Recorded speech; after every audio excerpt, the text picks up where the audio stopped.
Assalamualaikum warahmatullahi wabarakatuh. Selamat malam untuk teman-teman semuanya. Selamat datang di diskusi mingguan kita di Pantau APBD.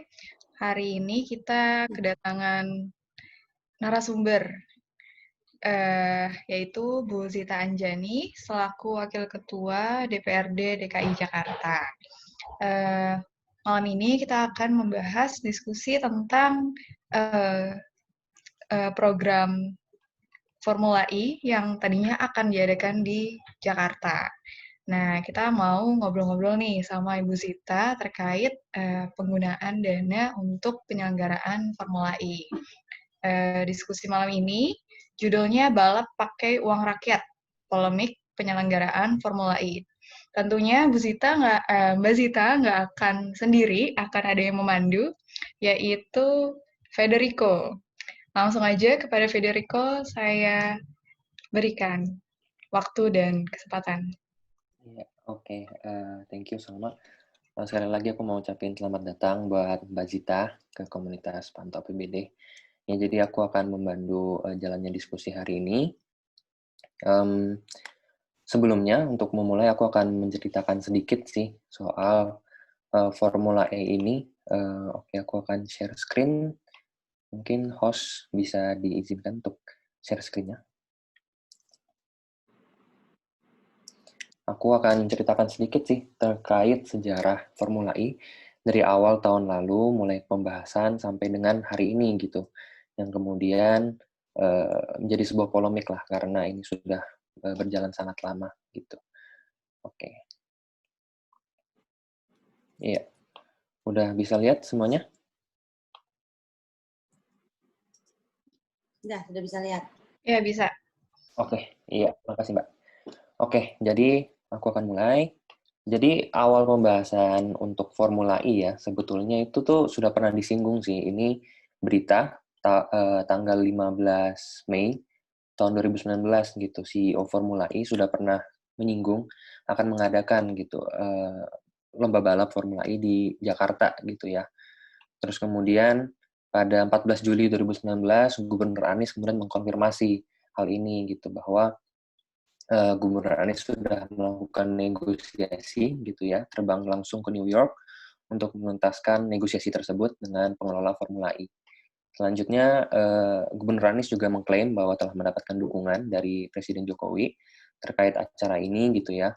Dan juga Gubernur Anies menyatakan gitu bahwa pengeluaran untuk menyelenggarakan acara ini adalah sebesar 343 miliar gitu. Beliau juga memberikan percontohan gitu ya, untuk MotoGP misalnya penyelenggaraannya itu ada 7-9 juta dolar Amerika Serikat, F1 hampir 30 juta dolar, dan Formula E 25 juta gitu kurang lebih. Beliau menilai bahwa jumlah yang dibayarkan menjadi penyelenggara itu harga yang pantas lah, karena kita sebagai tuan rumah dan juga keuntungan-keuntungan lainnya yang akan bisa didapatkan gitu. Kemudian, nggak lama kemudian, 19 Agustus 2019, muncul berita terakhir bahwa ternyata total anggaran keseluruhan untuk menyelenggarakan acara ini tuh totalnya 1,6 triliun gitu, yang terpisah di beberapa sektor. Pertama ada 360 miliar untuk komitmen fee, ada penambahan anggaran juga 934 miliar, ada 306 miliar PMD ke Jakpro yang terbagi di rinciannya seperti ini, ada untuk feasibility studies, ada R&D, ada civil works, dan lain-lain. Kemudian juga ada 600 juta untuk sosialisasi pre-event acara ini. Awal mula adanya penolakan untuk acara ini, Formula E, itu dimulai dari adanya anggaran defisit yang diawali oleh PSI. Menolak Formula E karena argumennya saat itu, kalau bisa pakai uang swasta, kenapa harus membebankan kepada uang rakyat. Selanjutnya, awal tahun ini ketika ada bencana banjir gitu di Jakarta, kemudian masyarakat banyak menolak acara ini, menandatangani petisi, ada 3.000 orang yang meminta Pak Anies untuk membatalkan Formula E. Selain itu juga ada penolakan yang datang dari, pertama itu Setnek, menolak bahwa Formula E untuk tidak diselenggarakan di Monas, mengingat Monas adalah kawasan cagar budaya. Kemudian hal ini juga diamini oleh tim ahli cagar budaya yang meminta supaya Formula E ini dipindahkan, bukan di Monas gitu. Menteri Jokowi pun juga mengatakan yang sama. Ada dari Setnek juga, Menteri Siti mempersoalkan Formula E yang terlalu dekat dengan istana, Menteri Pariwisata pun menolak ide Formula E Monas ini gitu. Dia menyebutkan juga bahwa balap mobil listrik ini belum terbukti mendatangkan banyak wisatawan, seperti balapan-balapan lainnya, Formula One dan juga MotoGP. Selanjutnya, 3 Maret ketika awal-awal masa pandemi di Indonesia, Ketua DPRD DKI Jakarta, Pak Prasetyo, kemudian mengeluarkan pernyataan bahwa menolak gitu, meminta Anies untuk membatalkan kegiatan ini. Namun,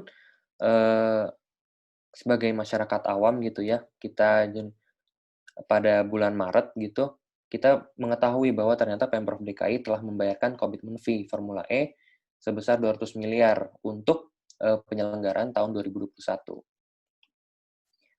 Kemudian di Komisi E sendiri kompak untuk meminta Anies untuk menarik kembali 560 miliar komitmen fee Formula E, dan juga kabarnya yang terakhir bahwa pembahasan Formula E ini sudah sampai di badan anggaran gitu, bahwa meminta pembahasannya di badan anggaran, meminta supaya bisa benar-benar menarik komitmen fee ini dan juga biaya-biaya lainnya yang rasanya lebih baik digunakan untuk penanganan COVID-19. Ini adalah beberapa rincian untuk anggaran yang sudah digunakan. Di APBDP 2019, Pemprov DKI sudah membayarkan sebesar 360 M untuk komitmen fee 2020 yang kemungkinan tahun ini batal, kita tidak akan selenggarakan. Kemudian Pemprov DKI juga sudah membayarkan menggunakan APBD 2020 untuk komitmen fee 2021 yang sudah dibayarkan adalah sebesar 210 miliar. Jadi kurang lebih begitu sih yang bisa saya sampaikan gitu ya sebagai masyarakat awam di sini yang membaca berita gitu. Nah, mungkin pertanyaan pertama gitu ya untuk mengawali diskusi hari ini, aku mau bertanya gitu ke Mbak Zita gitu. Gimana sih Mbak pembahasan dari dalam gitu ketika ada awal-awal rencana kegiatan Formula E ini gitu? Oke, langsung aku mulai ya. Iya, boleh Mbak. Assalamualaikum warahmatullahi wabarakatuh. Selamat malam, salam sejahtera untuk kita semua. Makasih udah undang saya di diskusi Zoom malam ini. Topiknya tadi Formula E pakai uang rakyat ya, kalau nggak Iya, salah. benar. Oke, sebentar. Saya udah bikin beberapa catatan tadi. Saya buka dulu dokumennya. Oke, jadi pandangan saya dan juga fraksi nasional yang pertama, Formula E ini dari awal memang sudah menjadi polemik ya. Sudah banyak sekali yang kontra dan sedikit yang kalau kita mau baca di media, kita ulang berita 1 tahun lalu, sedikit sekali yang pro terhadap Formula E ini. Jadi sebenarnya kalau setelah saya masuk ke DPRD, kebetulan saya juga anak baru di DPRD ya, pertama kali juga menduduki posisi di politik. Jadi setelah saya pelajari kurang lebih 6 bulan ini menjabat di DPRD, Formula E ini kita juga sudah diskusi dengan pihak-pihak terkait di Formula E. Jadi setelah saya simpulkan, Formula E ini sebenarnya antara gengsi dan juga untung rugi. Nah, kita perlu memastikan bahwa kegiatan ini berjalan dengan baik gitu. Ada dampaknya atau tidak gitu. Nah, kenapa tadi saya bilang antara gengsi atau untung rugi? Gengsi itu karena sudah terlanjur tekan kontrak. Jadi kontraknya sudah berjalan, sudah sempat tahun lalu juga sempat pihak Formula E-nya sudah datang ke sini, sudah diumumkan dan sebagainya. Tapi yang perlu kita kaji apakah ini benar-benar memiliki dampak ekonomi, ya? Apakah betul-betul ini akan mendatangkan keuntungan kepada Indonesia khususnya di Provinsi DKI Jakarta? Apalagi ditambah lagi sekarang kita kan tahu ya kondisi ekonomi kita ini sedang jatuh gitu, di zaman COVID-19 ini. Gitu. Nah, Formula E ini apakah tepat untuk kita laksanakan di tahun depan? Karena kan pembicaraannya ini akan dilakukan di tahun 2021. Jadi sekali lagi ini saya mau kita sama-sama diskusi apakah ini gengsi saja ataukah memang ini ada dampak untung ruginya. Itu yang perlu kita kaji. Nah, kalau kita lihat dari tujuan Formula E, kalau kita lihat dokumen kerjanya, lalu visi misinya dan sebagainya, tujuan Formula E di Jakarta ini bukan saja ya, kalau yang disampaikan oleh Pemprov, bukan saja untuk kita sekedar bikin event, katanya bukan, tapi juga untuk pertama ya promosi promosi Provinsi DKI Jakarta di luar negeri, itu katanya. Jadi mendatangkan keuntungan-keuntungan dari luar ke dalam Provinsi DKI. Juga untuk mendorong masyarakat supaya bisa menggunakan kendaraan listrik. Karena sebenarnya yang banyak orang nggak tahu Formula E ini kan dikiranya balapan mobil biasa kan. Tapi sebenarnya balapan mobilnya ini menggunakan kendaraan listrik atau mobil listrik gitu. Jadi mempromosikan bebas emisi gitu, transmisi yang sehat, yang green transmission gitu, dan juga bebas polusi gitu. Nah, tapi kalau kita sebenarnya kita telisik lagi mengenai konsep kendaraan listrik ini, kita juga perlu lihat di Jakarta ya, yang merupakan ibu kota miniatur Indonesia, apakah masyarakatnya sudah siap gitu loh menggunakan kendaraan listrik. Sedangkan kalau tadi saya browsing kendaraan listrik yang paling murah itu harganya 569 juta gitu ya. Jadi hampir 600 juta itu satu kendaraan listrik itu. Mungkin kalau kita lihat lagi untuk masyarakat yang mana ini yang mau menggunakan gitu. Apakah masyarakat menengah ke atas saja ataukah yang mana? Ditambah lagi kita kan sedang Covid, daya beli masyarakat sedang rendah sekali gitu loh. Siapa yang mampu untuk beli mobil listrik seharga 600 juta, dan kalau saya lihat itu mobil listrik itu nggak gede, kecil ya. Jadi memang smart car gitu loh. Terus habis itu, jadi perlu kita soroti juga, sebenarnya tujuan visi misi dari si Formula E tadi kan untuk mempromosikan Jakarta, lalu untuk mendatangkan devisa ke Jakarta, dan juga untuk tadi mempromosikan lifestyle untuk menggunakan mobil listrik yang bebas emisi, bebas polusi gitu. Nah, kalau dari 3 tujuan ini kita lihat, ini sebenarnya tujuannya ini masuk atau enggak? Lalu untuk masyarakat yang mana gitu? Apakah di DKI sendiri sudah siap gitu kan? Nah, itu yang perlu kita cermati bersama. Lalu yang selanjutnya, bagaimana tahapannya di DPRD DKI sendiri gitu. Dari awal sebenarnya kita ini sudah banyak sekali mempertanyakan mengenai si Formula E. Tapi memang ini kan disetujui dan mungkin dibahas di anggota DPRD periode yang sebelumnya ya, 2019-2014 gitu. Nah, jadi ketika kita dilantik itu bulan Agustus ya. Begitu kita dilantik, kita kan langsung bulan September itu bahas APBD. APBD yang akan digunakan di tahun ini nih, tahun 2020. Kita dilantik Agustus 2019, lalu kita September itu kita langsung bahas mengenai APBD yang akan nanti APBD tahun 2020.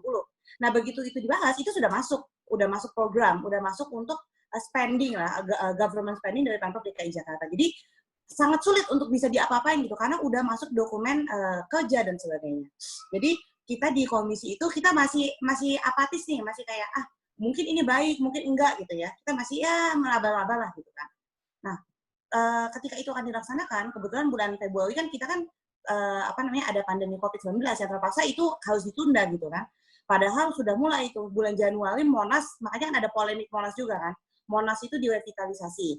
Ngomongnya direvitalisasi, tapi kalau kita lihat kita sidak langsung, kita lihat di Monas ya itu bukan direvitalisasi, itu diubah gitu ya. Diubah jadi ada track-nya, ada bisa buat balapan dan sebagainya. Nah, dari situ aja udah kaget, anggota Dewan DPRD udah pada kaget gitu. Loh kok Monas kok jadi kayak gini gitu kan. Nah, ternyata dikaitin lagi, ternyata bukan revitalisasi Monas nih, tapi ini Monas ini mau ditambahin track untuk balapan gitu kan. Nah, di situ udah muncul lagi nih masalah si Formula E ini, Formula E kok jadi kayak gini sih gitu kan. Kok banyak banget pro kontranya dan sebagainya. Nah, dari situ pas banget ada pandemi COVID-19, kan akhirnya ditunda nih Formula E.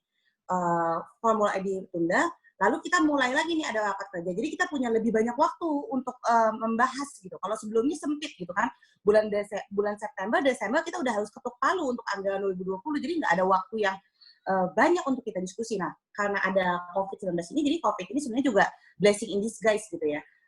Kita punya waktu lebih banyak lagi untuk diskusi. Akhirnya kita di Komisi E, kebetulan saya koordinator Komisi E, kita panggil pihak-pihak terkait, yaitu ada Dinas Pemuda dan Olahraga, dan juga pihak Jakpro gitu ya. Kita tanya, kita minta dokumennya, sulit banget diminta dokumennya, sampai sekarang juga dokumennya kita belum punya gitu, dokumen kontraknya segala macam. Lalu juga kita mempermasalahkan mengenai dana komitmen fee yang udah dibayarkan gitu. Sedangkan kita tahu APBD DKI itu waktu ketuk palu 87,9 triliun. Karena COVID, jadi tinggal setengahnya, tinggal 45-47 triliun. Itu pun belum ada uangnya sebenarnya gitu. Karena sebenarnya APBD DKI itu sangat bergantung kepada sektor-sektor perekonomian dan juga sektor hiburan gitu ya. Perpajakan ini sangat penting di DKI. Sedangkan semasa COVID kita tahu kan hotel tutup gitu kan, perkantoran tutup. Udah gitu pajak air di mall-mall dan juga di perkantoran itu nggak ada. Lalu motor juga kendaraan nggak begitu banyak yang lalu lintas karena kan kita di lockdown sampai 3 bulan. Jadi hampir semua pergerakan ekonomi di DKI Jakarta itu mati gitu loh. Jadi sumber uang di DKI juga nggak ada. Jadi kalau misalnya kita ngomongin APBD DKI itu tinggal 47 triliun yang uangnya juga belum ada gitu loh. Jadi makanya kemarin kita desak kenapa nggak uang yang sudah dibayarkan untuk komitmen fee itu dibalikin ke kita. Toh kalau kita ngomongin 2021 ya kita punya waktu panjang untuk masih ngomongin tahun depan. Apa sebenarnya manfaat dari Formula E ini gitu? Kalau saya karena concern saya pendidikan, saya bilang mendingan uang Formula E itu untuk nyelesain kisruh PPDB yang demonya sampai mana-mana kan PPDB kan lagi kisruh kan. Banyak anak yang nggak mampu nggak bisa sekolah karena usia, karena diterimanya dari usia gitu. Nah saya bilang kalau gitu bikin aja uang untuk komitmen fee Formula E itu untuk membiayai sekolah. Jadi kalau dia miskin, kalau dia tidak mampu, dia mau daftar di negeri atau swasta gratis. Itu kan nggak gede sebenarnya. APBD DKI itu luar biasa. APBD provinsi terbesar di Indonesia gitu loh. Jadi maksud saya kita punya uang yang banyak gitu dibandingkan untuk bikin Formula E. Terus habis itu tadi ya, jadi kita sudah diskusi panjang lebar dan sudah sepakat di komisi kita pingin uang itu kembali gitu, komitmen fee itu untuk kita tarik kembali. Karena jelas banget ada di pasal 1245 KUH Perdata ya tentang force major atau bencana alam gitu atau apa ya ya pokoknya force major gitu kan. Jadi itu menjadi alasan kuat untuk kita bisa menarik si komitmen fee itu. Jadi ini sudah jelas kesepakatan dan dasar hukumnya dan juga kita meminta negara harus hadir di sini gitu. Kita sama nih, kita punya Formula E yang entitasnya berbeda gitu. Tapi kan ini ngomongin masalah kedaulatan. Kalau misalnya memang kita dari Dewan DPRD ya seharusnya mendaulat. Karena kan gini, eksekutif Pemprov punya mitra kerjanya itu DPRD kan. Pemprov kan nggak kerja sendiri ya, harus ada check and balances di sini gitu. Kalau kita ngomong nggak didengerin ya sulit juga gitu. Jadi kita punya kedaulatan gitu. Kita punya kedaulatan dan kita punya urgensi di bawah pasal 1245 KUHP Perdata tadi tentang force major untuk bisa menarik komitmen fee. Sekarang masalahnya willingness yang mau atau tidak. Jadi kalau misalnya kayak misalnya argumen dari mungkin pihak eksekutif bilang takut ada pidana atau perdata atau ada masalah hukum atau apa ya, saya rasa itu nggak valid lagi gitu. Karena sudah ada pasal 1245 KUHP Perdata tentang force major. Gitu. Nah terus selanjutnya di DKI ini juga lagi banyak banget masalah. Banyak banget masalah, pulang uang, populasi penduduknya hampir 12 juta, 11 juta, 12 juta lah. Banyak sekali, udah gitu kita lagi COVID, pajaknya juga lagi nge-stuck, pendapatan yang nggak ada, gitu kan. Udah gitu kita punya banyak banget, kita kan punya program sosial tuh banyak banget dari KJP+, kita punya banyak yang kita harus biayai gitu. Nah, jadi DKI lagi banyak masalah, terutama kemarin ratusan, mungkin ribuan bahkan ya, calon siswa pupus harapan nggak lolos PPDB gitu. Jadi mau nggak mau yang anak-anak nggak mampu ini yang biasanya mereka di negeri, kalau di negeri kan gratis nih, ada KJP+, gitu kan, dia nggak bayar uang gedung, dia nggak bayar uang masuk, dia nggak bayar uang SPP, free pokoknya, karena kan sekolah negeri kan. Tapi kalau begitu dia nggak mampu, terus dia nggak diterima di negeri, kan dia tetap harus sekolah, mau nggak mau dia masuk swasta. Nah kalau swasta kan, swasta itu memang ada yang mahal, ada yang murah gitu, tapi tetap aja ada uang gedung, ada uang SPP, ada uang masuk gitu kan, itu kan apalagi orang tua lagi pandemi COVID gitu. Dan gitu apalagi sekolah kita lagi belajar jarak jauh gitu kan, dimana kita nggak we don't actually use the facility kan, kita nggak menggunakan fasilitas sekolah, harusnya bisa lebih murah lagi untuk biaya sekolah gitu. Nah jadi menurut saya sih lebih baik uang 560 miliar ini bisa dialokasikan untuk masyarakat, khususnya untuk pendidikan, untuk anak-anak yang berada di sekolah. Itu dan saya akan sampaikan itu nanti di DPRD. Terus yang selanjutnya, ini poin kelima. Dan ternyata, teman-teman juga harus tahu, di Jerman, Prancis, Italia, dan Hong Kong, fee itu free commitment fee. Jadi mereka nggak bayar commitment fee alias gratis gitu. Nah, saya juga baru baca ya, headingnya belum saya telisik dalamnya. Ini kita juga perlu pelajarin, kenapa kok di Jerman, Prancis, Italia, Hong Kong itu bebas commitment fee gitu? Apakah mereka lebih meyakinkan atau gimana? Saya juga nggak paham gitu ya. Tapi mereka tidak mengeluarkan uang sepeser apapun untuk itu gitu. Harusnya DKI juga bisa gitu. Karena kan ini kan ajang promosi FA di Asia kan, jadi harusnya bisa ada win-win solution-nya gitu. Dan yang terakhir perlu diketahui sama teman-teman, ini mungkin pada nggak tahu nih ya, komitmen fee itu yang 560M ya, itu nggak hanya sekali. Nah ini kita juga malah kemarin sama Jakpro, kita pokoknya malah sekali gitu. Bahkan kalau ada rapat lagi nanti saya akan bilang Jakpro tuh pembohong gitu. Dia bilang kan komitmen fee kan sekali bayar kan. Ternyata komitmen fee itu selama 5 tahun gitu. Jadi selama 5 tahun atau selama Formula E itu kontrak kita Formula E berapa tahun ya, selama itu kita harus bayar komitmen fee.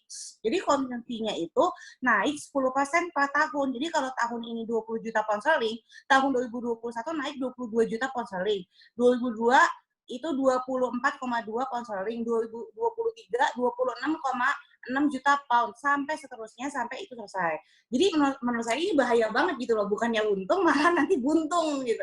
Nah jadi angkanya terus naik, kita harus lunasi, itu jadi hutang, dan juga nggak ada manfaatnya gitu. Orang Jakarta boro-boro pakai mobil listrik gitu, pakai mobil yang ada bensinnya aja masih kacau balau gitu, pakai MRT aja masih belum semuanya ngerti. Saya aja belum pernah naik MRT, jujur belum pernah saya naik MRT gitu kan. Maksudnya ini ngomongin mengenai mobil listrik itu masih terlalu one step ahead, terlalu jauh. Maksudnya kebijakan itu kan harus sesuai juga dengan kesiapan warga negara untuk menggunakannya gitu. Kalau kita sebagai leader juga terlalu visioner ke depan, tapi masyarakat yang belum siap gitu kan. Makanya kan ada pepatah, kalau kita mau jalan cepat, kita jalan sendiri. Tapi kalau kita mau jalan bersama, ya kita jalannya a little bit slowly, tapi together gitu. Nah, kebijakan juga harus dilihat kesiapan warga negaranya gitu. Kayak contohnya juga saya agak nyambung, tapi saya kritis banget nih masalah pendidikan gitu. Saya banyak kritik Mas Menteri Pendidikan, Mas Nadiem gitu. Saya tahu dia orang yang super smart gitu. Dia kayak dia menciptakan Gojek yang dimana itu solusi untuk kemacetan pada waktu itu ya. Dimana kita jadi kita lebih less mobile, kita lebih banyak di rumah dan bisa menggunakan fasilitas Gojek. Tapi untuk masalah pendidikan, Mas Nadiem ini one step ahead gitu loh. Maksudnya ide yang kamu kasih bagus, tapi belum tentu itu bisa diimplementasikan. Nah, sama juga dengan Formula E. Formula E itu untuk siapa? Gitu. Untuk siapa? Manfaatnya apa? Untung atau enggak? Gitu. Jadi jangan cuma bikin sebuah event yang maksudnya masyarakat juga belum siap untuk menerimanya gitu. Terus jadi angkanya itu, komitmen fee itu dibayarkan per tahun dan naik ya, per tahun naik. Dan angkanya terus naik dan kita harus lunasi. Jadi menurut saya ini nggak ideal gitu. Dan kita punya dasar hukum negara kita. Jadi kalau perlu, ya kita bisa juga ke arbitrase, tapi kan itu agak ribet ya, siapa juga yang mau ke sana gitu. Meskipun itu bukan pilihan ideal gitu. Jadi menurut saya DPR ini sudah maksimal sekali menjalankan peran kami, tapi butuh bantuan dan dorongan khususnya dari kawan-kawan yang anak muda yang paham teknologi, yang bisa sharing, yang bisa spread the news, yang bisa bikin clickbait untuk menyebarkan ini. Jangan sampai uang APBD kita maksudnya dipakai untuk Formula E yang menurut saya nggak ada manfaatnya gitu, benar-benar nggak ada manfaatnya. Kecuali kalau situasinya nggak ada COVID. APBD kita masih 87-90 miliar, oke lah kita mau unjuk gigi nih, DKI nih ibu kota itu oke gitu, nggak apa-apa gitu. Tapi ini uangnya nggak ada, dibandingin buat Formula E dengan buat COVID gitu. Maksudnya zolim juga kalau kita lagi nggak ada uang, malah uangnya buat yang nggak manfaat. Jadi ini perlu menjadi sebuah gerakan yang juga digaungkan oleh kaum milenial supaya ada kesadaran gitu, dan juga ada push untuk Pemprov DKI untuk bisa membatalkan ini gitu. Karena kalau di DPRD aja yang gaung-gaung, dikira kita cari perhatian lah, dikira kita apalah gitu. Tapi kalau dari masyarakat yang ngomong, ini jauh lebih baik gitu. Dan contohnya kemarin yang masalah PPDB, itu orang tua siswa, itu konsisten loh. Mereka walaupun jangan diikuti, maksudnya ya boleh juga diikuti. Mereka demo, nggak berhenti-berhenti, orang tua siswa. Dan akhirnya ada kebijakan, yaitu bikin PPDB jalur tambahan. Maksudnya sekarang tuh peran civil society itu sangat dilihat gitu, khususnya oleh gubernur kita Pak Anies gitu. Pak Anies itu orangnya juga sangat melihat gitu, dia mau kebijakannya itu bisa diterima oleh masyarakat, dan begitu masyarakat melakukan penolakan itu biasanya direspon dengan positif. Beda halnya cuman kalau DPRD doang yang ngomong, kan kita mitra mitra Pemprov DKI kadang-kadang suka mungkin sebenarnya DPRD mungkin cari perhatian aja atau gimana gitu. Jadi kurang lebih itu yang mau saya sampaikan. Jadi terakhir closing statement, si Formula E ini itu benar pakai uang rakyat, itu pakai APBD kita, pakai uang pajak yang adik-adik semua udah pada punya KTP belum sih? Udah. Udah ya. Kalau yang udah punya KTP harusnya juga udah punya NPWP. Kalau NPWP kan artinya ya mungkin juga ada yang belum ya, tapi artinya kan bayar pajak gitu. Ngerasain kan gimana dulu waktu aku kan umurku 30. Waktu aku nggak pernah kerja sih. Maksudnya nggak pernah kerja di perusahaan nggak, tapi aku memang bisnis dari awal. Jadi begitu aku bisnis, itu walaupun bisnis tapi tetap sistemnya gaji ya. Jadi aku nggak pernah ngambil kayak semata-mata ngambil profit begitu aja, nggak, tetap sistemnya gaji. Jadi begitu aku udah kerja, tiba-tiba gajinya dipotong, sama pajak kan sedih banget ya. Apalagi kalau yang gajinya gede, itu kerasa banget loh. Lumayan banget tuh uang dipotong pajak itu. Jadi formula ini dari uang pajak gitu. Nah, uang pajak ini menurut aku lebih baik dan lebih ideal di masa pandemi COVID itu digunakan untuk hal-hal yang berkepihakan kepada masyarakat. Salah satunya itu untuk pendidikan gratis untuk anak-anak yang tidak mampu. Karena untuk sekelas DKI Jakarta, hello, kalau sampai ada anak yang putus sekolah, kita tuh salah banget, semuanya tuh salah gitu loh. Kok bisa sih gayanya, anak muda sekarang kan gayanya hedonisme ya, kok bisa di tengah-tengah hedonisme ini masih ada anak Jakarta yang putus sekolah, itu menurut aku nggak fair. Jadi kalau bisa kita suarakan, ini kita tolak, dan juga butuh bantuan dari masyarakat untuk sama-sama menolak, dan juga meminta untuk anggaran ini dialokasikan ke hal-hal yang lebih bermanfaat, contohnya untuk masalah pendidikan. Kurang lebih dari saya itu, kalau ada kurang lebih mohon dimaafkan, kalau ada fakta yang kurang pas atau apa juga silakan dicek sendiri, saya bukannya Wikipedia, bukannya Google. Kurang lebih itu, thank you untuk udah ngundang di sini, kalau mau diskusi saya ikuti. Thank you. Assalamualaikum warahmatullahi wabarakatuh. Oke, mungkin ada beberapa pertanyaan dulu sih dari aku ya, Mbak Zita. Pertama mungkin lebih ke terkait, kita semua tahu gitu bahwa Pemprov DKI ketika menyelenggarakan acara ini, mereka mengatakan gitu bahwa tujuannya adalah kita ingin mendorong supaya semakin banyak nih penggunaan kendaraan-kendaraan listrik gitu. Nah, yang jadi pertanyaan saya adalah gimana sih proses suatu kegiatan atau suatu program itu bisa masuk sampai masuk bisa ke APBD DKI Jakarta gitu. Karena kita tahu formula E ini bukan datang dari RPJMD, ya kan. Kalau RPJMD mungkin ada banyak lah, tapi formula E bukan salah satunya begitu. Nah, ada nggak sih mungkin kalau di pengadaan barang kan ada yang namanya rekomendasi teknis gitu ya. Nah, bagaimana dengan kegiatan ini gitu? Apakah ada penelitiannya dulu yang dilakukan oleh Pemprov gitu? Apakah ada seperti hitung-hitungan untung ruginya dulu gitu? Karena yang seperti kita tahu sekarang ini rugi banget gitu. Anggaran yang ingin kita keluarkan 1,6 triliun begitu kan. Dan itu semua di-cover sama APBD. Sedangkan proyeksi keuntungan yang kita ingin dapatkan dari diselenggarakannya acara ini hanya 1,2 triliun begitu. Itu pun keuntungan bukan yang direct ya, tapi lebih ke dampak ke venue-venue itu gitu. Nah, pertanyaan aku gitu sih, Mbak. Yang pertama mungkin lebih ke ada Aku nggak sih? jawab panjang banget, dan aku bisa share screen nggak sih di sini? Aku mau share konten deh. Bisa share screen. Host.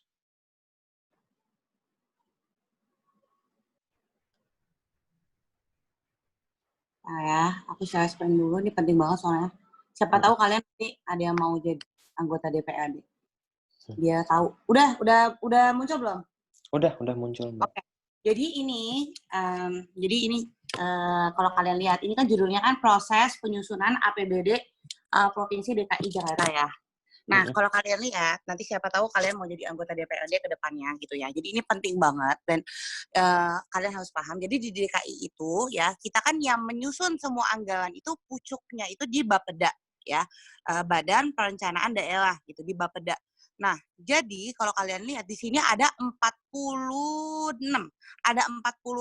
step ya dalam penyusunan pada APBD ya. Karena APBD itu pada peraturan daerah. Kalau peraturan daerah itu diterbitkan oleh DPRD. Karena DPRD itu tugasnya kan 3. Yang pertama untuk keuangan, ya. Yang kedua untuk peraturan daerah, dan yang ketiga untuk pengawasan gitu. Jadi untuk budgeting itu memang tugasnya di DPRD, tapi bukan untuk menganggarkan, bukan, tapi untuk check and balances gitu. Karena kita sifatnya itu kita ngecek nih benar apa enggak, sesuai RPJMD atau enggak, sesuai dengan rencana rencana jangka panjang, menengah, pendek gitu ya, sesuai apa tidak gitu. Tapi yang menyusun itu adalah dari pihak eksekutif dibantu dengan Bapeda gitu. Gitu. Jadi harus paham dulu itu alurnya ya. Nah, karena kenapa? Legislatif nggak megang uang. Yang megang uang itu eksekutif. Dalam hal ini Pemprov. Yang menjalankan itu adalah Pemprov atau eksekutif. Legislatif cuma ngecek nih, benar atau enggak. Karena fungsi kita kan check and balances nih. Nah, jadi kalau kalian lihat di tahapan ini, ya, jadi ada yang paling penting di poin nomor berapa ya? Aku kasih lihat. Oke, poin nomor ini. Mulai dari poin nomor 3. Itu ada rembuk RW, lalu musrembang kelurahan, lalu musrembang kecamatan, lalu poin 6, lalu lanjut lagi ke poin 9, musrembang kota atau kabupaten. Lalu poin 11 itu musrembang provinsi, ya. Jadi maksudnya musrembang itu adalah mendengarkan aspirasi masyarakat. Jadi masyarakat maunya apa nih? Misalnya misalnya Pemprov DKI punya anggaran nih untuk belanja untuk PAUD ya, alat belajar PAUD gitu. Di kelurahan ini butuh berapa? Di kecamatan ini butuh berapa? Nah, itu diajukan oleh masyarakat lewat namanya musrembang. Atau misalnya di kelurahan ini ada tanggul yang jebol gitu, makanya banjir. Nah, itu juga diajukan di musrembang. Nah, dari musrembang itu naik tuh dari RW, kelurahan, kecamatan, lalu naik lagi ke kota kabupaten, lalu naik lagi ke provinsi. Itu cara pertama untuk membuat anggaran ya, untuk melakukan pembelanjaan. Jadi aspirasi masyarakat lewat forum namanya musrembang. Ya. Nah, terus yang kedua juga ada namanya reses atau hasil dengar dari anggota dewan. Jadi kan anggota dewan itu setahun 3 kali, karena fungsi kita adalah pengawasan, kita harus tahu nih, di masyarakat ini benar nggak nih Pemprov anggarannya kepake atau nggak. Makanya kita melakukan reses atau dengar pendapat. Nah, jadi setahun 3 kali kita reses, kita ngundang masyarakat, kita dengar keluh kesah mereka, itu juga hasil masukan untuk anggaran. Itu yang kedua. Lalu yang ketiga adalah rekomendasi langsung, atau yang tadi kamu bilang rekomendasi teknis atau apa ya, rekomendasi langsung. Mungkin ada dari gubernur langsung, atau mungkin ada dari laporan masyarakat langsung, atau mungkin dari ada kayak misalnya organisasi, atau ada komunitas, atau ada apapun, pokoknya langsung. Jadi ada 3 jalur untuk penganggaran. Sampai situ paham ya? Nah, Iya, paham, Mbak. Nah, jadi anggaran itu bisa masuk ke dokumen namanya dokumen APBD ya, atau kita sebutnya LAPBD rancangan ya, rancangan APBD, LAPBD belum jadi APBD. APBD kalau udah diketok palu. Rancangan APBD itu dasarnya tuh 3 tadi.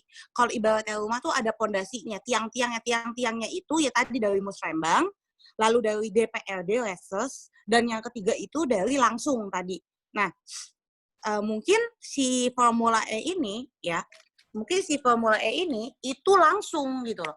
Jadi dan boleh aja misalnya gini, misalnya kita jadi misalnya salah satu dari kalian ada jadi gubernur gitu. Terus misalnya kalian mau bikin sebuah program yang misalnya nggak ada di RPJMD. Walaupun itu pasti bakal ditanyain sama publik, bakal ditanyain sama legislatif, tapi boleh apa enggak kalau kita ngomongin secara hukum boleh gitu ya.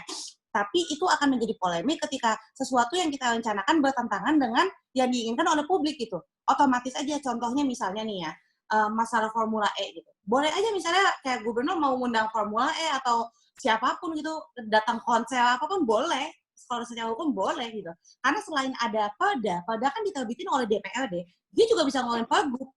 Ya, peraturan gubernur itu juga bisa gitu loh.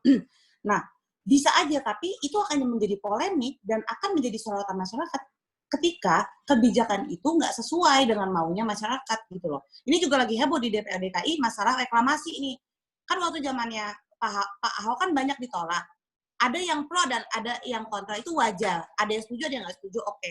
Nah, sekarang diterbitin lagi reklamasi gitu loh. Nah, juga ini jadi polemik di DPRD gitu. Nah, jadi sekali lagi dasar hukumnya apa? Yaitu tadi untuk bisa jadi anggaran atau LAPBD, rancangan APBD itu ada 3 jalur musrembang, ya, yang itu dilaksanakan di awal tahun, lalu dari DPRD kami, ya, lalu yang ketiga itu adalah langsung. Nah, langsung itu mungkin Pak Gubernur dan timnya eksekutif punya rancangan apa, punya kegiatan, punya rancangan, punya ide, ya boleh aja, boleh. Itulah privilege jadi gubernur, itulah privilege kita ketika kita di politik, kita punya power, punya privilege, bisa melakukan sesuatu, tapi akan menjadi polemik ketika itu tidak sesuai dengan keinginan masyarakat. Nah, itu yang perlu digarisbawahi oleh kita semua. Jadi itu tadi Federico untuk tahapan anggarannya, bisa masuk ke APBD-nya gitu. Iya, oke. Makasih Mbak Gita buat penjelasannya. Mungkin pertanyaan lanjutan sih untuk ini. Kita tahu gitu, ketika pembahasan gitu ya, kalau nggak salah tahun lalu, aku cukup ngikutin sih untuk Formula E ini. Jadi, keuntungan itu hanya 50M gitu yang langsung didapat oleh BUMD Jakpro, dan keuntungan lainnya itu kan 1,2 triliun, dan keuntungan-keuntungan ini masih tidak menutupi biaya yang harus kita keluarkan begitu. Nah, aku mau nanya pendapat Mbak Zita nih. Menurut Mbak, apakah hal-hal seperti ini tuh bisa gitu dilakukan? Ya, bisa-bisa saja tentunya jawabannya tadi kan. Tapi apakah pantas gitu dilakukan oleh seorang gubernur gitu? Mengingat dulu itu kan kita juga sempat defisit hampir 10 triliun kalau nggak salah APBD DKI Jakarta. Dan saat itu juga kalau nggak salah ada berita bahwa ada pemotongan nih di rehabilitasi sekolah kalau saya tidak salah. Itu juga pembahasan di Komisi E gitu. Dan juga ketika beberapa kali dengan Disorda gitu ya, anggaran untuk kegiatan Formula E ini tetap kekeh dipertahankan gitu. Pendapat Mbak Zita gimana?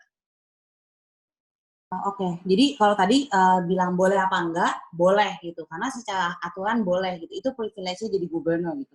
Nah, tapi kalau kita ngomongin pantas apa enggak, ya kita harus jujur gitu. Itu enggak pantas gitu. Maksudnya aku juga partai aku pendukungnya Pak Anies. Partai PAN gubernur pendukungnya Pak Anies. Tapi kalau kita udah ngomongin keberpihakan ya kita harus fair. Ada juga program-programnya Pak Gubernur yang bagus. Tapi di dalam hal Formula E, kita di fraksi PAN kita sepakat kita menolak gitu. Karena menurut kalau dulu sebelum COVID gitu ya, waktu APBD kita masih 87,9, masih Jakarta masih gagah-gagahnya, masih wah kegiatan ekonomi luar biasa, mall buka di mana-mana gitu. Oke, mau bikin Formula E, mau bikin Formula apa aja deh aku nggak ngerti, mau bikin konsel juga boleh gitu. Tapi ini lagi pandemi gitu. Kalau dulu mungkin iya bakal banyak wisatawan yang datang ke Jakarta. Kenapa? Karena memang Formula itu rame, banyak didatangin oleh wisatawan. Tapi kalau sekarang, apa urgensinya bikin Formula E? Dan kita tahu pandemi COVID ini butuh waktu yang sangat lama untuk memulihkan ekonomi kita bisa sampai kembali ke dulu lagi gitu. Butuh waktu yang sangat lama, nggak bisa 1 tahun doang gitu. Karena dampaknya kepada ekonomi pendapatan daerah itu sangat luar biasa gitu. APBD kita tinggal setengah gitu. Sejak kapan DKI punya APBD di bawah 50M? Nggak pernah. 50T. DKI itu selalu APBD tertinggi, bahkan kita harusnya tahun lalu itu APBD kita nyampe hampir 100T gitu. Itu kayak anggaran di kementerian, satu kementerian untuk satu Indonesia gitu. Ini satu provinsi, anggarannya sebesar itu. Dan ini jadi 47 triliun gitu. Dan nggak gampang. Biasanya kalau kita paham ekonomi, biasanya pertumbuhan ekonomi itu maksimal itu 10%.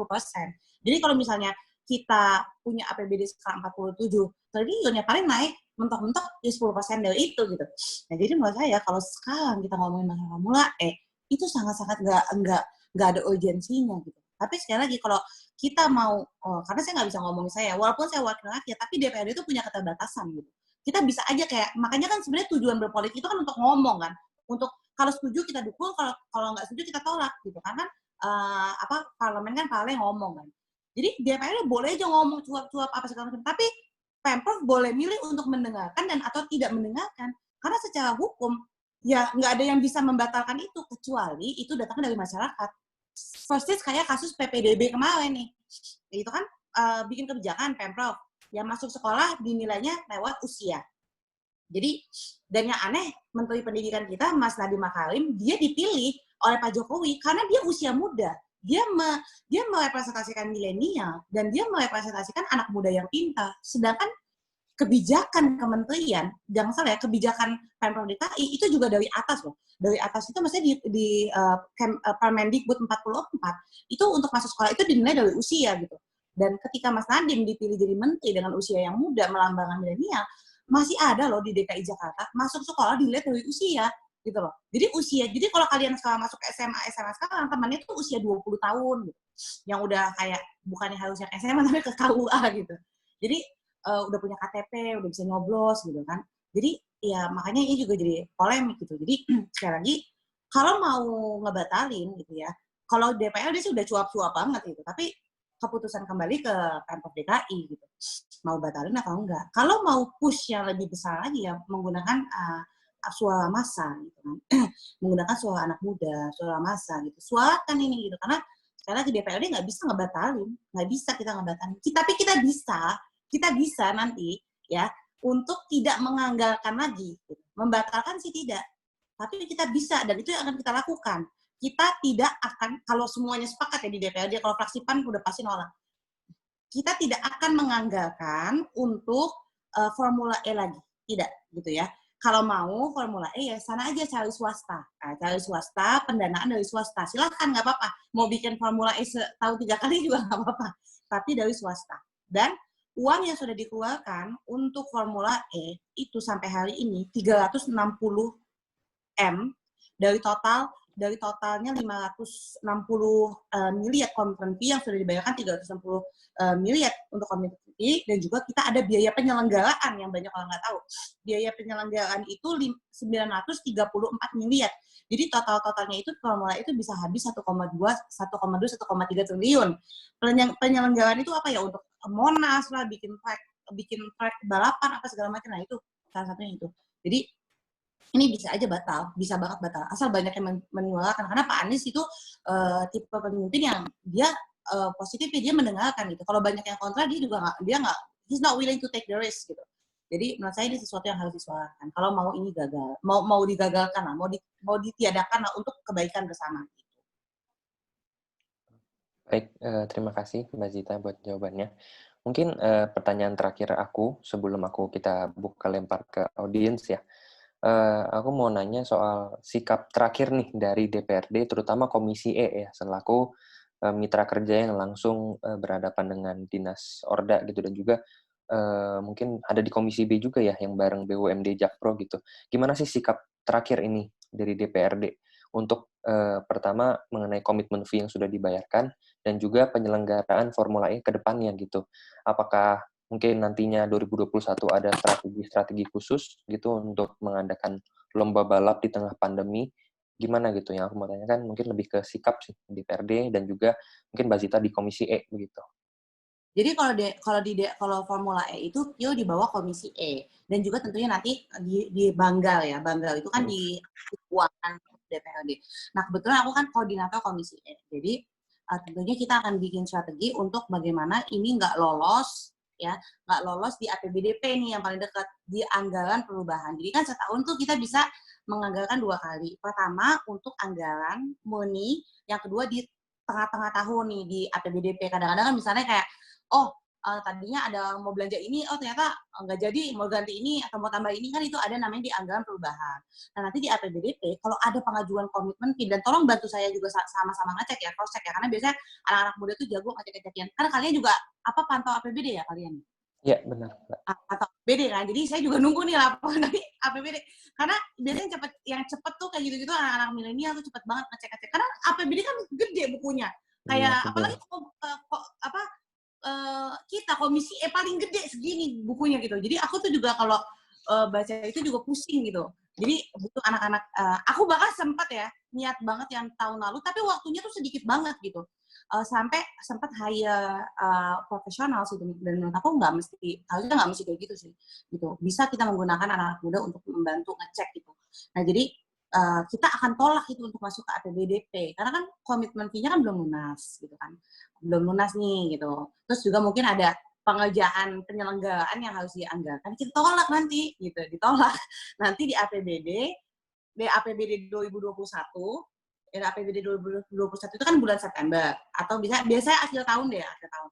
Nah itu baru nanti kalau dia ngajuin lagi buat apapun, kita pokoknya udah sepakat kita mau tolak gitu. Khususnya di Komisi E kita mau tolak pokoknya. Ya, jadinya nggak ada uang kalau mau minta ke swasta. Tapi kan belum selesai nih polemik komitmen fee, gimana bisa balik atau enggak, itu kan beda cerita lagi masalah komitmen fee. Gitu. Jadi kalau untuk anggaran sih don't worry, kita bakal sepakat. Kalau ada yang nggak sepakat, supaya tahu aja, dicatat aja itu dari mana dia asalnya gitu, jangan dipilih lagi. Nah, jadi kalau kita sepakat di komisi E sih kita mau nggak mau lagi ada Formula E ini karena menurut saya nggak ada manfaatnya. Beda sama dulu ya. Kalau dulu mungkin saya masih pikir-pikir oke, karena APBD kita masih tinggi, mungkin ajang promosinya masih boleh lah. Kalau sekarang kan udah COVID gitu, udah buat apa lagi bikin, nggak ada anggaran untuk pemborosan. Benar-benar harus yang pokok itu yang betul-betul langsung membantu ekonomi kita bisa bangkit lagi dan juga membantu yang menengah ke bawah. Karena kan mereka kan suffering banget gitu kan. Jadi itu. Terus itu sih, jadi itu statement dan apa ya, sikap politik saya dan juga mungkin kawan-kawan di Komisi E, dan juga tolong dibantu dari teman-teman juga semuanya khusus milenial untuk menyoroti anggaran-anggaran di DKI nanti saat proses itu, karena kan dokumen-dokumen itu kan biasanya kan bisa diakses publik ya, jadi bisa sama-sama dicek gitu. Karena gini ya, kalau kalian tahu ya, anggaran itu bisa dipecah-pecah loh. Jadi gini misalnya gini, untuk Formula E, nggak satu judul, bisa berapa judul gitu loh. Misalnya kayak judulnya survei gitu. Ternyata pas kita lihat di bawahnya untuk Formula E, atau misalnya judulnya apa, jadi bisa dipecah-pecah. Makanya itulah yang membutuhkan waktu, a lot of time, untuk check and balance, untuk ngecek dokumen APBD yang luar biasa banyaknya. Gitu.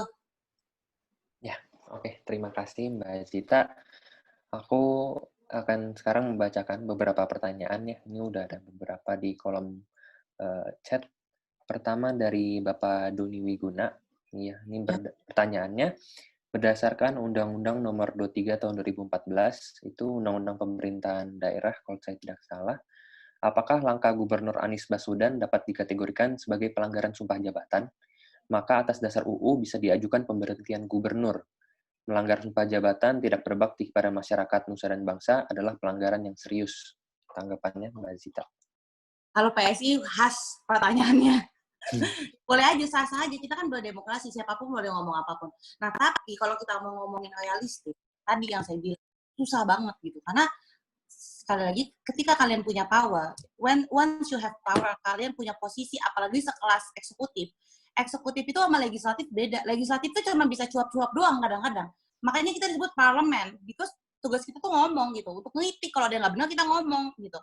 Beda sama eksekutif. Kalau eksekutif itu tugasnya dia mengeksekusi.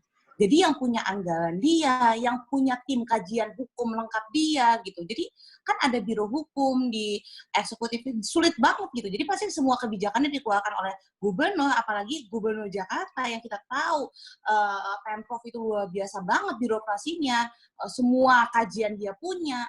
Sulit banget untuk bisa menempuh langkah-langkah itu, apalagi kalau proses penganggaran itu sebenarnya disetujuin sama DPRD yang tahun lalu kan, yang angkatan yang sebelumnya gitu. Jadi maksud aku sih susah banget, kecuali ada orang yang mau nekat gitu ya nekat mungkin menggugat atau apa, boleh aja. Tapi menurut aku susah gitu. Bahkan ke pengadilan Avenger juga kayaknya sulit gitu ya. Gitu sih. Makasih Mbak Zita. Kurang lebih begitu jawabannya. Selanjutnya pertanyaan dari Mas Jovin dari Fakultas Hukum UPH. Pemprov punya komitmen untuk menyelenggarakan Formula E selama 5 tahun berturut-turut. Apalagi setelah Pemprov bayar bank garasi saat mau menyelenggarakan, kalau tidak dilaksanakan 5 tahun berturut-turut, uang itu akan hilang. Apakah menurut Mbak Zita ini etis bagi gubernur untuk membuat komitmen dan menjaminkan uang kita untuk penyelenggaraan acara melewati periodenya? Oh, ya. Jadi 5 tahun itu sudah lewat dari periodenya Pak Anies gitu. Ya. Nah, jadi gini, itu tadi saya bilang, kalau kita kembali ke zaman pra-COVID, sebelum COVID, boleh-boleh aja, sah-sah aja. Karena gini loh, kalau provinsi yang punya uang banyak gitu, boleh aja kalau kalian jadi gubernur nanti, kalian mau bikin apa aja juga bisa, boleh gitu loh. Tapi kan ini, sekali lagi, ini masalahnya anggaran APBD kita kan 47 sekian triliun gitu loh. Dan kalau itu mau dibayarkan ya tentunya apa ya, nggak etis, sangat-sangat nggak etis gitu. Nggak ada uangnya udah nggak ada untuk bayar itu. Untuk pokok aja nggak bisa kan, untuk pokok di DKI ya, untuk bayar gaji, untuk bayar apa yang pokok gitu ya, kebutuhan pokok itu butuh dana aja 51 triliun. Nah, itu 51 triliun aja belum tentu tahun depan kita punya uang itu gitu. Belum tentu. Ditambah lagi kita harus bangun reklamasi. Saya ingatnya reklamasi loh. Kita harus melakukan itu, si Formula E itu tentu nggak ada uangnya gitu. Dan ini belum telat, bisa dibatalkan. Dan insya Allah bisa batal, karena APBDP udah kompak semuanya. DPRD menolak pokoknya. Kalau ada sampai yang ada yang mendukung, catat namanya dia, jangan pernah dipilih lagi itu. Karena ngaco banget gitu, kok bisa di tengah pandemi ini dia masih ngokein Formula E yang nggak ada manfaatnya, nggak ada keberpihakannya, dan nggak ada uangnya gitu. Dan itu beban banget loh, kita harus bayar. Yang tadi saya bilang, yang teman-teman banyak nggak tahu, komitmen fee itu bukan cuma sekali, itu dibayarkan selama 5 tahun, dan itu naik 10% tiap tahunnya. Itu beban loh, itu beban banget gitu, dan nggak ada manfaat. Jadi sekali lagi tadi saya lupa pertanyaannya apa. Ya pokoknya sekali lagi ya, saya juga dari lulusan UPH sama, tapi saya lulusan jurusan hubungan internasional HI ya. Jadi menurut saya ini harus sama-sama kita tolak si Formula E ini, karena nggak ada manfaatnya sama sekali. Benar-benar nggak ada manfaatnya, apalagi lagi COVID. Kalau belum COVID masih boleh lah buat unjuk gigi gitu, buat nunjuk ini, maksudnya DKI ini hebat, uangnya banyak, kita bisa bersaing loh dengan ibu kota lain, itu masih sah-sah aja boleh. Tapi sekarang udah kayak gini, aduh udah nggak ada manfaatnya. Oke, terima kasih Mbak Zita. Kita lanjut lagi ya Mbak Zita ke pertanyaan selanjutnya. Ada dari Noval Fadel dari UIN Jakarta bertanya, dari yang sudah diterangkan oleh Mbak Zita, cukup terlihat jelas bahwa gubernur ini tetap ingin mengadakan Formula E di keadaan seperti ini. Dari keinginan tersebut, apakah tidak ada tindakan pemerintah untuk bekerja sama dengan perusahaan swasta, terutama dalam hal sponsor? Karena ini juga sejalan dengan visi misi yang mau dicapai, yaitu untuk memperkenalkan dan mempromosikan mobil listrik. Gitu. Jadi, mungkin selama ini apakah sudah ada pembahasan gitu mengenai menerima dana donasi dari sponsor gitu? Itu salah satu yang kita mau dorong sih. Misalnya gini, kalau misalnya memang tetap ngotot mau bikin Formula E, ya pakai uang swasta aja gitu, nggak apa-apa pakai. Banyak juga yang saya dengar banyak juga yang mau sponsor sebenarnya, banyak gitu. Banyak sekali yang mau sponsor untuk Formula E itu. Jadi silakan pakai uang swasta. Tapi masalah komitmen fee itu beda cerita ya. Nah makanya ini ada 2 kasus sebenarnya. Masalah komitmen fee kita, ya udah telanjur dibayarkan. Dan yang kedua, untuk penyelenggaraan sih saya yakin ya, DPRD Pak kompak kalau masalah ini pada nggak mau itu Formula E. Jadi kalau mau ya silakan pakai swasta aja gitu, nggak usah pakai APBD kita, nggak usah pakai uang pajak kita gitu, pakai yang lain aja gitu. Jadi kalau itu sudah kompak semuanya sih, tinggal nanti ya butuh dorongan tentunya dari masyarakat, karena ini penting, public opini itu penting, karena Pak Gubernur kita nih kan setiap gubernur tuh punya sifat dan karakter yang beda-beda ya. Kalau Pak Ahok mungkin dia tipenya orangnya yang ya misalnya dia nggak mau dengar gitu ya, penting kalau dia menurut dia baik dan menurut pandangan dia baik dia jalan. Tapi kalau Pak Anies dia orangnya sangat-sangat dengerin public opinion. Jadi menurut saya dorongan publik itu juga sangat penting gitu.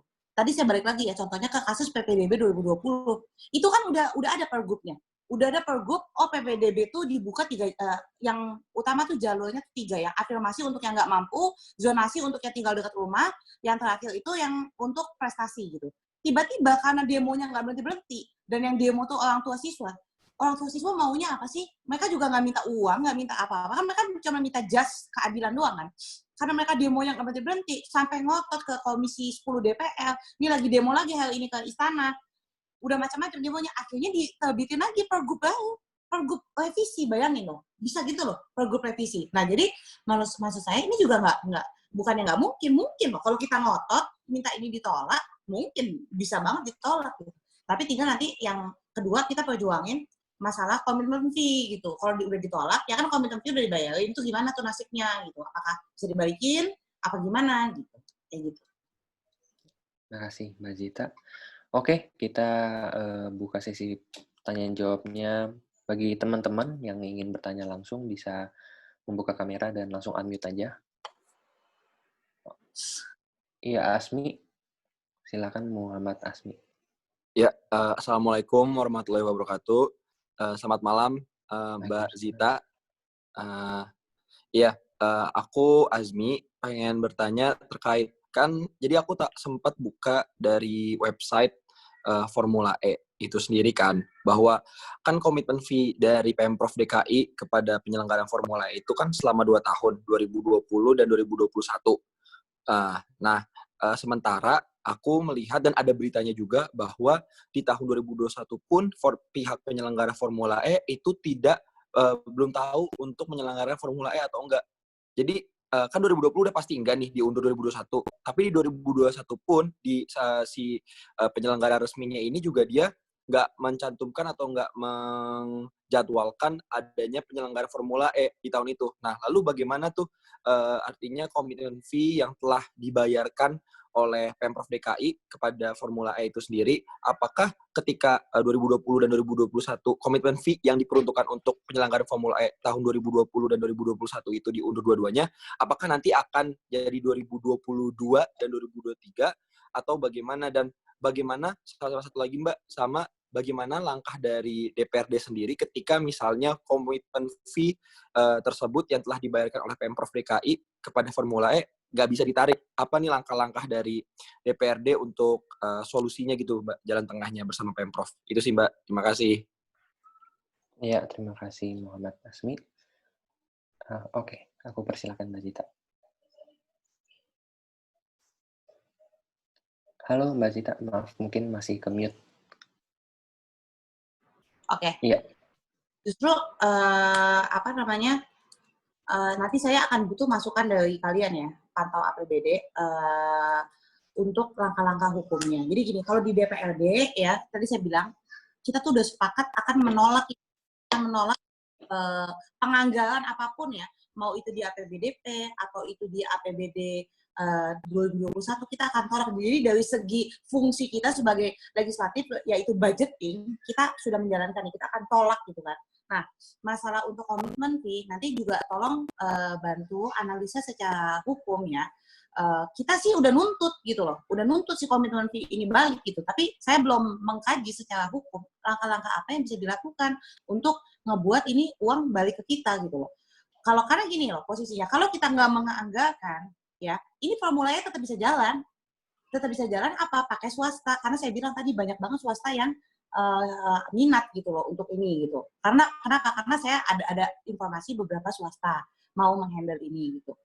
Nah, tapi masalah komitmen fee itu tadi sekali lagi itu kan jadi pertanyaan. Saya belum mengkaji nih secara hukum ini bagaimana untuk bisa dibatalkan. Kalau sekarang yang kita lakukan dari DPRD, kita nuntut aja, pokoknya kita ngomong dulu, pokoknya kita minta ini batalkan sambil sama-sama mengkaji apa sih yang langkah-langkah hukum apa yang bisa dilakukan untuk membatalkan Formula E ini. Karena udah pasti tadi kan siapa yang bilangnya? Asmi kan udah bilang ya, katanya 2021 aja belum gitu.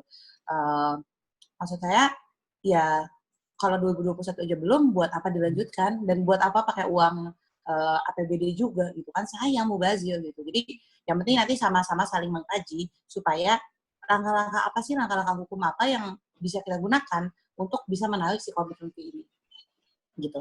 Dan juga saya sekalian di sini menyampaikan sama teman-teman, saya senang sih ini ada si pantau APBD ini gitu, karena membantu kerja kita di DPRD gitu loh, sangat-sangat membantu gitu. Nah, saya juga mau kasih bocoran nih ya ke teman-teman teman-teman pantau APBD gitu. Sebentar lagi nih akan ada namanya APBDP. Nah, anggaran perubahan gitu, yang dimana sudah menjadi tradisi di DPRD, namanya anggaran itu dikasihnya H-1 menit sebelum rapat. Ya, bayangkan ya, buku yang tebal seperti itu dikasihnya H-1 menit sebelum rapat. Nah, jadi kalau itu dokumen sudah keluar, biasanya akan diunggah di publik. Tolong bantu kami, teman-teman DPRD, untuk bantu ngecek gitu loh.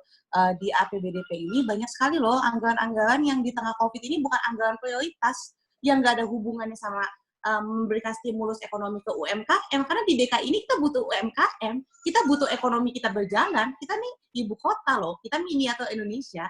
Kita harusnya yang punya kekuatan ekonomi yang luar biasa gitu. Dan sekarang kita nggak punya gigi, ibu kota kita nggak punya gigi gitu loh. Nah, jadi tolong kalian cek program-program apa saja yang nggak ada hubungannya dengan, karena yang gini loh, untuk tahun depan yang kita perlu itu, kita bukan semata-mata butuh pembangunan, enggak, kita butuh untuk stimulus ekonomi kita, supaya ekonomi kita bisa bangkit seperti dulu lagi, itu penting banget. Jadi kalau misalnya kita hanya membangun, tapi masyarakat nggak siap gitu ya, dan juga kayak contohnya nih mau bikin Formula E, keren sih ya, tapi masyarakat nggak siap ya, buat apa? Jadi anggaran itu harus sesuai tujuan gitu. Kalau kita lagi di masa pandemi, yang paling kita butuhkan adalah untuk menstimulus ekonomi, itu fokusnya ke situ gitu loh. Jangan malah bangun ini, bangun itu, nanti juga masyarakatnya nggak ada uang untuk beli, nah kan jadi sudah salah gitu. Jadi pantau juga nanti APBDP, dan nanti yang paling penting adalah di APBD 2021, yang biasanya itu di bulan September, itu bakal banyak banget ya, khususnya di Formula E, di Formula di Komisi E. Komisi E itu Kesra. Saya koordinatornya. Kesra itu segala sesuatu yang berhubungan dengan kesejahteraan ekonomi yang langsung menuju kepada masyarakat. Makanya dinas di bawahnya itu ada dinas pendidikan, dinas kesehatan, ya, lalu juga ada dinas pemuda dan olahraga, lalu juga ada macam-macam gitu ya. Banyak hal-hal yang bolos gitu. Ini salah satunya saya kasih bocoran ya, tapi jangan bilang saya ngomong ya. Ini ya, kalian tahu KONI kan? KONI itu yang olahraga itu loh, yang PON itu. Komite Olahraga Nasional. Jangankan di daerah, saya bukan ngejek-jekin KONI, enggak ya. Tapi kita tahu berapa menteri, Menpol yang sudah kena masuk KPK, ya. Saya bukan ngejek-jekin ya. Tapi ada wacana untuk penganggaran KONI di APBDP, ya, luar biasa, 500 miliar gitu. Buat apa? Buat apa? Ini kan lagi pandemi, lagi COVID. Buat apa gitu loh? Bukannya kita nggak sayang dengan olahraga, bukannya kita nggak penting. Tapi kan ada yang lebih prioritas gitu loh. Ya, mudah-mudahan nggak ada anggota KONI di sini ya. Jangan ya, ngomong ya gitu. Jadi itu loh, itu hal-hal itu yang perlu kalian soroti nanti di APBD, dipantau APBD. Jadi jangan kita lihat judulnya oke, judulnya keren nih kayaknya, tapi nggak ada keberpihakan dan nggak ada kebermanfaatannya. Keberpihakannya kepada apa? Tentunya kepada kebangkitan ekonomi Jakarta tuh penting loh. Jakarta ini miniatur Indonesia, pusat Indonesia itu ditentukan ekonomi sama Jakarta loh. Semuanya kantor-kantor, kegiatan ekonomi, semuanya itu adanya di Jakarta. Jadi kita harus fokus ekonomi kita di tahun 2021 untuk memberikan insentif kepada pelaku-pelaku ekonomi supaya bisa bangkit lagi gitu. Dan ini belum saya rasakan di DKI Jakarta. Ya, baik. Terima kasih Mbak Zita. Selanjutnya, Asmi lagi mau bertanya. Ya, silakan Asmi. Maaf, Pet, nambahin sedikit. Tadi Mbak Zita kan nyinggung sedikit bahwa pantau APBD atau masyarakat pada umumnya itu bisa untuk mengawasi bersama. Tapi kalau aku rasakan sendiri sebenarnya terkait transparansi anggaran, perencanaan, dan juga realisasi daripada anggaran itu terserap di mana aja dan untuk apa aja, itu sangat sulit Mbak untuk diakses sama masyarakat luas. Sementara sebenarnya ya balik tadi kan Mbak sendiri juga kesusahan terkait membaca bundelan-bundelan buku-buku terkait perencanaan APBDP atau perencanaan APBD itu sendiri. Nah, sebenarnya kan kalau misalnya dibuka semuanya ke masyarakat kan tentu PR ataupun pekerjaan dari anggota dewan ini dimudahkan dan juga bisa ada saling masukan antara satu sama lain. Nah, itu tuh Mbak, apakah memang sebenarnya di DKI sendiri ada nggak sih Mbak akses di mana kita tuh bisa untuk mendapatkan data-data ataupun dokumen-dokumen tersebut untuk transparansi gitu Mbak? Jadi emang di Jakarta itu memang kesulitannya itu ya. Dan saya rasa ini bukan di Jakarta aja sih, di semua provinsi. Udah seperti jadi tradisi sih di pemerintahan kita. Maksudnya masalah transparansi ini ya kelihatannya doang transparansi, tapi dalam proses penganggarannya itu kadang-kadang di mepet-mepetin last minute. Kami juga anggota dewan jadinya nggak punya waktu untuk ngecek. Dikasihnya H-1 menit, kan saya marah waktu itu kan. Saya bilang kok anggaran dikasih H1 menit. Rapat mulai baru dikasih anggaran segitu dan kita di-expect untuk ngecek itu dalam waktu yang sangat singkat, itu kan mustahil kan. It's like doing the impossible gitu kan.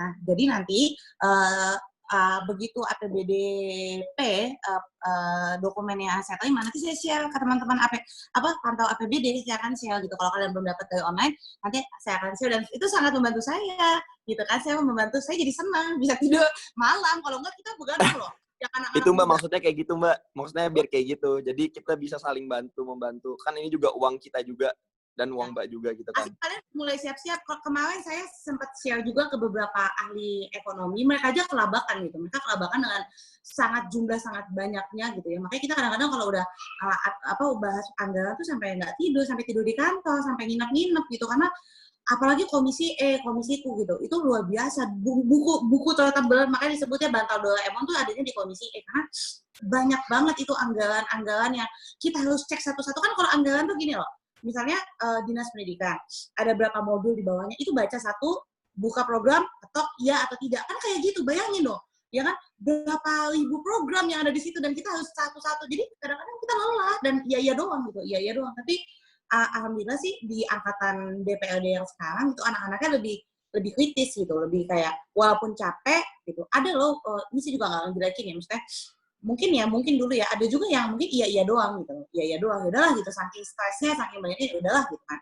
Nah jadi hal-hal kayak gini juga mesti kita antisipasi karena sepeser pun kan itu uang rakyat gitu, jangan sampai ada yang nggak berpihak lah gitu. Kalau uang swasta mas terserah deh gitu kan, lo mau bikin apa juga, tapi kalau uang pajak kita kan ngerasain banget teman-teman kalau punya gaji dipotong pajak sakitnya gimana gitu kan. Begitu buat hal-hal yang nggak manfaat kan lebih nggak rela lagi gitu. Jadi nanti saya akan share gitu. Saya akan share begitu APBDP, tapi tolong ingetin juga gitu, untuk di-share dokumennya.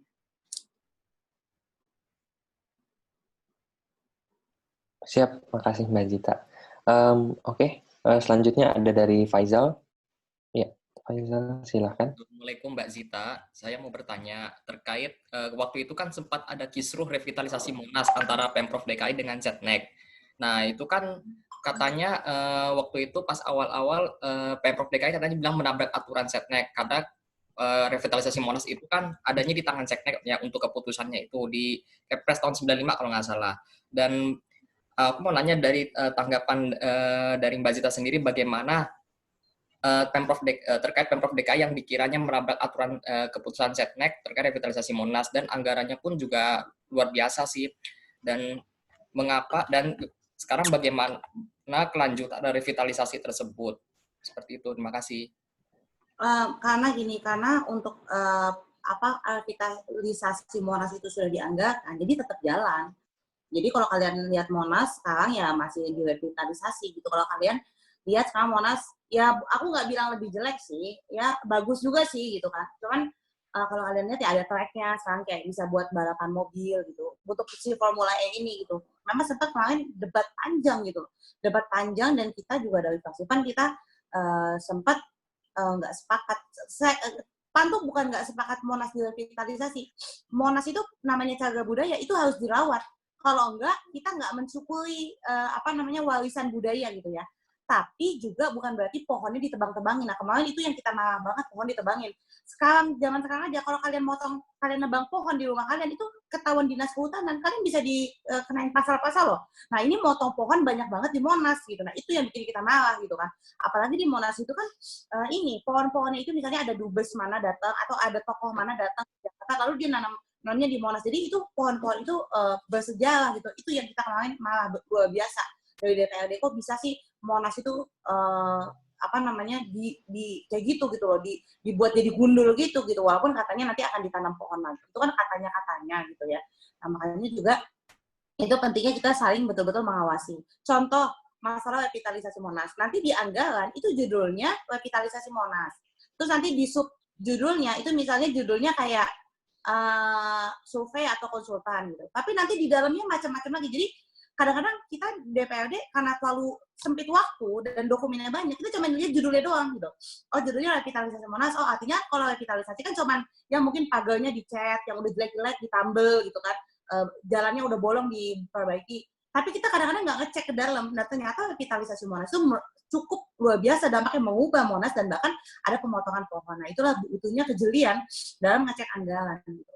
Dan makanya juga perlu banget anggaran itu sebenarnya dibuat transparan sepublik mungkin, karena sekali lagi anggaran itu bukan ya DPRD ya, kita kan wakil rakyat, kita kan penyambung lidah rakyat, tapi bukan berarti tugas itu semuanya dijatuhkan ke DPRD. Itu kan kita juga punya limitasi dan keterbatasan. Harusnya bisa dibuka oleh publik dan juga bisa saling melakukan check and balances.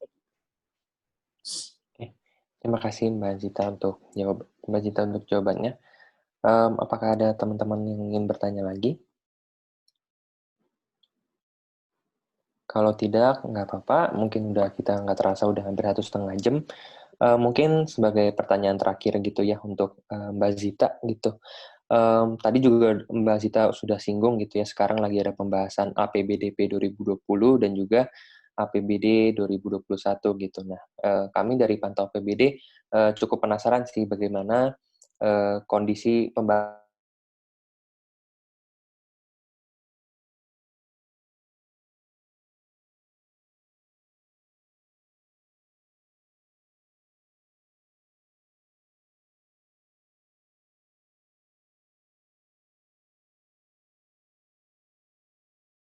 Oke, ini penting sekalian aku penutup ya, closing statement. Aku share screen dan juga nanti si tahapan 46 tahapan APBD aku share ke kalian supaya kalian bisa tahu tanggal mainnya kapan. Ini saya share screen ya yang tadi sebentar. Oke, udah kelihatan? Sudah kelihatan? Oke, sudah. Ini kalau saya zoom in, zoom out gitu, kelihatan nggak sih? Kelihatan, Mbak. Nah, ini jadi kalian harus tahu ya, ini tahapan anggaran ya, dan ini berlaku untuk tahun depan. Kita sudah di tahap itu yang sedang tahapan kita itu ini.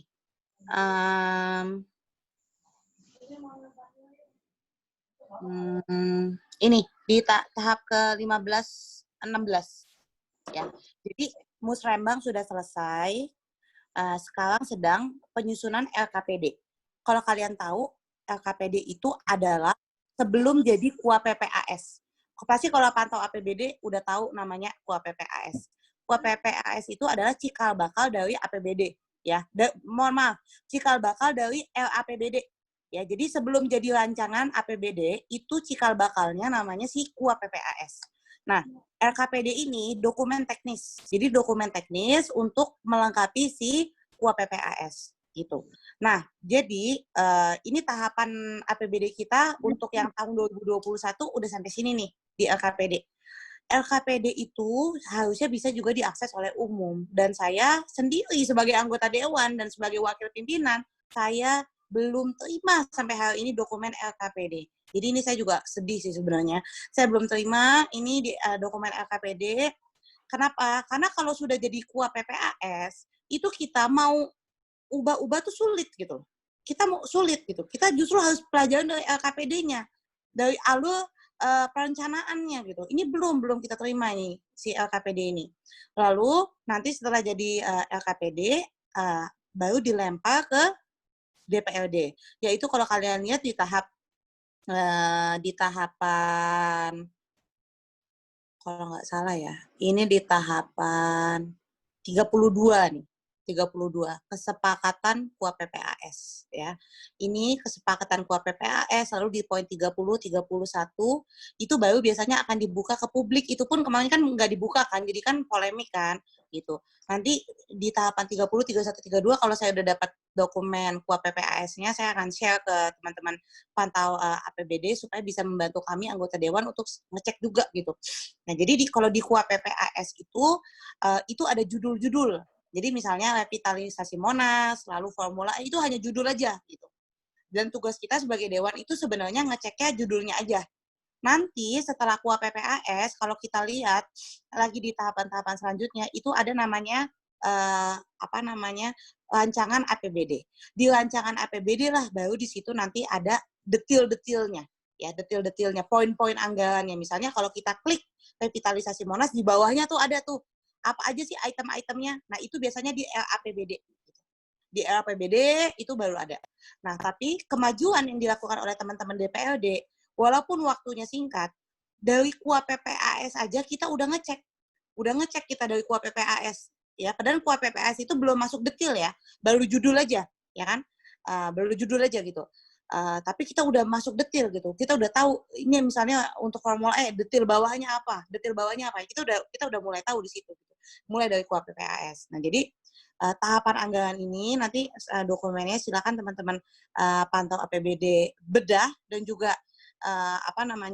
informasikan, kita saling kolaborasi di DPRD ya supaya betul-betul proses penganggaran itu betul-betul ini transparan dan bermanfaat dan juga keberpihakan. Itu penting sekali ya. Jadi dari 46 tahapan anggaran ini mulai dari poin ke 29 ya kalau nggak salah itu sudah mulai masuk ke ranah DPRD.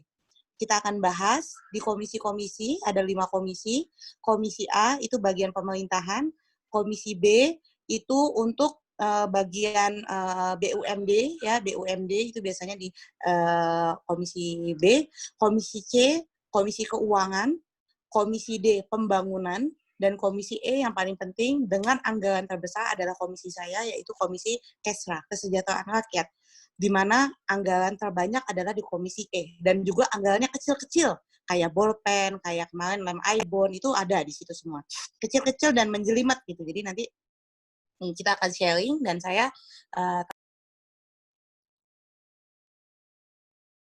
Halo, terputus ya Mbak Zita.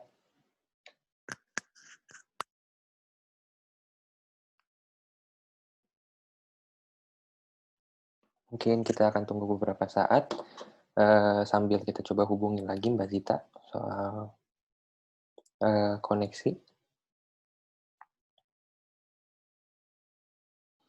Sorry, Halo Mbak keputus. Zita. Iya, nggak apa-apa.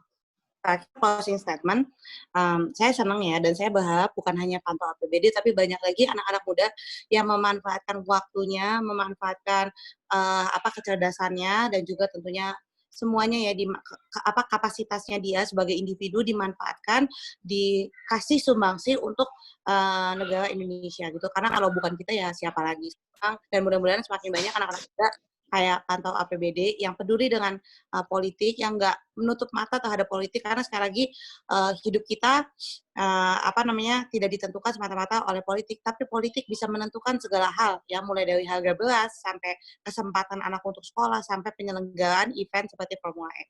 Dan semoga lebih banyak lagi anak-anak muda yang peduli dengan politik kita, dan bukan hanya peduli dengan isu-isu yang clickbait, tapi peduli dalamnya gitu, kontennya yang lebih real, substansinya itu adalah masalah anggaran. Anggaran baik itu di DKI Jakarta ataupun di manapun yang selalu biasanya menjadi tempat untuk penyalahgunaan gitu, karena tidak ada mata yang mengawasi di situ dan sedikit akses untuk transparansi. Mudah-mudahan bermanfaat tadi yang saya sharing, dan saya nanti insya Allah kalau ada kegiatan-kegiatan APBDP maupun APBD, saya akan share ke teman-teman pantau APBD untuk membantu tugas saya. Baik, terima kasih Mbak Zita. Untuk selanjutnya akan saya kembalikan ke Salma. Terima kasih ya Mbak Zita. Sama-sama. Oke, terima kasih banyak buat Mbak Zita dan Federico untuk diskusi yang cukup menarik dan kompleks ya ternyata kalau bahas APBD itu, terutama tentang Formula E. Dan menarik juga tadi Mbak Zita untuk tawaran kerjasamanya. Mungkin nanti kita bisa sharing-sharing file. Nanti mungkin filenya bisa dikirim melalui saya, yang saya udah megang nomor staffnya Mbak Zita, atau bisa juga dikirim ke email pantauapbd@gmail.com. Di situ kita bisa nanti sharing-sharing filenya buat kita bedah bareng tentang APBD DKI Jakarta. Oke teman-teman, nggak kerasa udah 1,5 jam lebih lah ya kita diskusinya. Seru banget. Terima kasih banyak buat Mbak Zita atas waktunya, dan teman-teman semua, buat Federico sebagai moderator. Sampai jumpa di diskusi hari Jumat depan. Follow terus pantau.apbd di Instagram dan Facebook. Oke, selamat malam dan sampai jumpa. Terima kasih Mbak Zita. Jangan bosan-bosan ya Mbak Mbak Zita. diundang ke Pantau APBD. Semangat terus buat Pantau APBD. Ya, terima kasih Mbak. Semangat juga Mbak. Ya, terima kasih semuanya. Buat yang belum follow, bisa langsung follow Instagram kita, ada di @pantau.apbd. Ya, terima kasih semuanya, sampai jumpa.